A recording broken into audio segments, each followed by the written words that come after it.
고난의 뒤편에 있는 주님이 주실 축복 미리 보면서 감사하세요.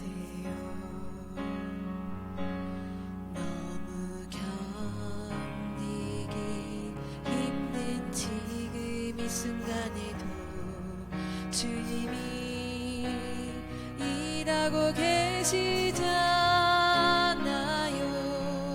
남들은 지쳐 앉아있을지라도 당신만은 일어서세요. 힘을 내세요. 힘을 내세요. 주님이 손잡고 계시잖아요. 주님이 나와 함께함을 믿는다면 어떤 역경도 이길 수 있잖아요. 왜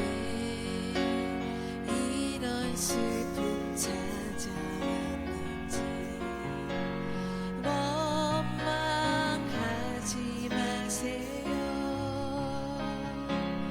당신이 잃은 것보다 주님께 받은 은혜 더욱 많음에 감사하세요. 너무 견디기 힘든 지금 이 순간에도 주님이 일하고 계시잖아요. 남들은 지쳐 앉아있을지라도 당신만은 일어서세요. 힘을 내세요. 힘을 내세요. 주님이 손잡고 계시잖아요. 주님이 나와 함께함을 믿는다면 어떤 고난도 이길 수 있잖아요. 힘을 내세요. 힘을 내세요. 주님이 손잡고 계시잖아요. 주님이 나와 함께함을 믿는다면 어떤 역경도 이길 수 있잖아요. 어떤 고난도 이길 수 있잖아요.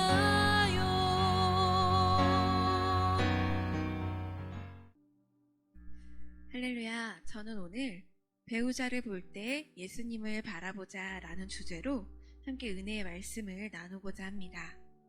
오늘 우리가 함께 봉독할 말씀은 에베소서 5장 33절의 말씀입니다. 그러나 너희도 각각 자기의 아내 사랑하기를 자신같이 하고 아내도 자기 남편을 존경하라. 아멘. 예수님을 믿고 하나님이 약속하신 놀라운 변화가 일어나는 기적이 각 가정에 있기를 축복합니다. 오늘 예배를 통해서 가정에 영적인 지진이 일어나기를, 그리고 치유와 회복이 일어나고 하나 되는 역사 부흥이 일어나기를 소망합니다. 오늘 예배를 함께하고 계신 성도님들 중에 결혼하신 분들이 대부분일 거라고 생각이 듭니다. 여러분의 결혼을 한번 떠올려 보시기를 바랍니다. 결혼을 할 때 결혼 서약이라는 것을 합니다. 어느 때나 배우자에게 순종하고 사랑하겠다는 서약입니다. 그 말이 어떤 구체적인 의미가 있을까요? 배우자가 승진할 때나 해고될 때나 아내가 임신을 할 때나 유산을 할 때나 집을 구하거나 혹은 집을 팔고 좀 더 싼 집으로 이사를 할 때나 근사한 외식을 할 때나 한 달 내내 라면을 먹을 때나 많은 돈을 모았을 때나 카드 대금이 연체되었을 때나 건강할 때나 혹은 늙어서 휠체어를 탈 때나 순종하고 사랑할 것이라는 뜻이 있습니다. 그러나 결혼 서약을 했어도 부부 사이는 그렇게 쉽지 않습니다. 그래서 어떻게 해야 하는지를 말하기보다는 도대체 무슨 능력으로 배우자에게 순종하고 또 사랑할 수 있는지를 나누려고 합니다. 에덴 동산에서 하나님이 아담과 하와를 맺어주실 때에는 부부싸움이라는 개념이 없었습니다.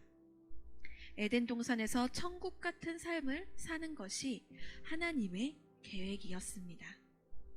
그것이 부부의 원형입니다.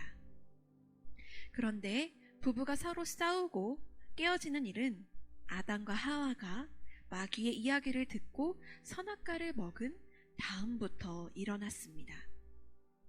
처음에 아담은 하와를 보고 이는 내 뼈 중에 뼈요 살 중에 살이라 라고 고백했습니다. 아담의 눈에는 하와가 남이 아니라 자기 자신으로 여겨졌습니다. 그런데 선악과를 따먹은 다음에는 하와는 전혀 달라 보였습니다. 아담은 하와를 그 여자라고 부릅니다. 엄청난 차이가 생기지 않았습니까? 부부 사이에 문제가 생긴 것은 죄 때문입니다. 우리는 부부관계를 깨트리려는 사단의 전략을 잘 알아야 합니다. 앞으로 부부 문제는 계속해서 심각해질 것입니다. 아마 우리가 상상도 하지 못하는 사회를 경험하게 될 것입니다. 그래서 배우자를 볼 때 예수님을 바라보아야 하는 것입니다. 예수님은 우리를 구원해 주신 구주이십니다. 예수님을 믿고 구원을 받았다면 남편과 아내 사이에도 구원을 받아야 합니다. 우리가 배우자를 볼 때 예수님을 보는 눈을 가진다면 예수님이 우리 가정을 통해 놀랍게 구원해 주십니다. 남편과 아내의 관계를 치료하시고 해결해 주십니다. 우리는 세상을 사는 동안 힘든 일도 실패도 또 불만스러운 일도 경험하게 됩니다.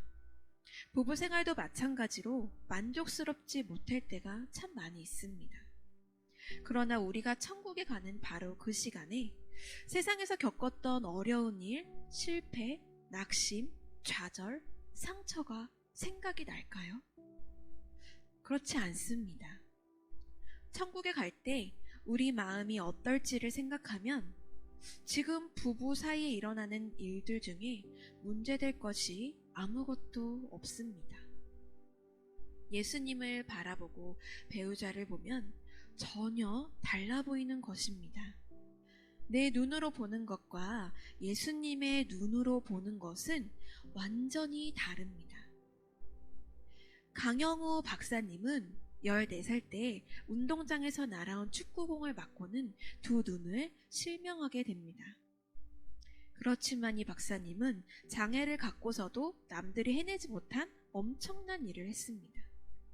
우리나라 최초의 시각장애인 박사, 미국 백악관 정식 보좌관, UN 세계장애위원회 부의장 겸 루즈벨트 재단의 고문을 역임했습니다. 그분은 그저 성공한 사람이 아니라 위대한 삶을 사신 분입니다. 강영호 박사님을 보면 하나님을 부인하기가 어렵습니다. 박사님과 함께 계신 예수님 때문입니다. 그분이 췌장암으로 인해서 그 임종을 앞두고 아내에게 쓴 편지가 있습니다. 아직도 봄날 반짝이는 햇살보다 눈부시게 빛나고 있는 당신을 난 가슴 한가득 품고 떠납니다. 당신을 처음 만난 것이 벌써 50년 전입니다. 햇살보다 더 반짝반짝 빛나고 있던 예쁜 여대생 누나의 모습을 난 아직도 기억합니다. 손을 번쩍 들고 나를 바래다 주겠다고 나서던 당돌한 여학생.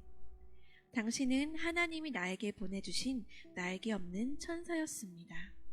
지난 40년간 늘 나를 위로해 주었던 당신에게 난 오늘도 이렇게 위로를 받고 있습니다. 미안합니다. 더 오래 함께 해주지 못해서.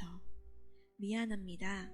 내가 떠난 후 당신의 외로움과 슬픔을 함께 해주지 못할 것이라서. 사랑합니다. 사랑합니다. 사랑합니다. 그리고 고마웠습니다. 강영우 박사님의 삶을 위대한 삶으로 만드는 데는 그분 안에 계신 예수님과 예수님 안에서 하나 된 아내 석은옥 여사가 있었습니다. 그녀는 앞을 보지 못하는 남편에게 눈이 되어 주었고 예수님 안에서 하나가 되어 주었습니다. 마지막으로 그 췌장암으로 한창 고생하시고 투병하는 그런 남편이 행복하다고 고백할 수 있게 해주었습니다. 석은옥 여사는 어떻게 그런 삶을 살 수 있었을까요? 역시 예수님이십니다. 그분 안에 계신 예수님의 눈으로 남편을 바라보았던 것입니다. 여러분은 정말 예수님을 영접하셨습니까? 우리의 모든 죄를 짊어지시고 십자가에서 죽으신 주님, 그리고 우리 안에 오셔서 끝까지 기다리시고 참아주시는 예수님을 정말 영접하셨습니까? 그렇다면 순종 못할 남편이 어디 있고 사랑 못할 아내가 어디 있을까요? 우리 가정의 중요한 핵심은 부부입니다. 예수 그리스도 안에서 배우자를 보는 정확한 눈이 떠져야 합니다. 배우자를 바라보는 눈이 예수님의 눈으로 바뀌기를 원합니다. 믿음의 주요 온전하게 하시는 예수 그리스도를 바라보십시오. 예수님을 믿고 허락받은 구원의 역사가 가정 안에서 실제가 되고 가정이 변화되고 세상이 바뀌는 놀라운 역사가 일어나기를 소망합니다.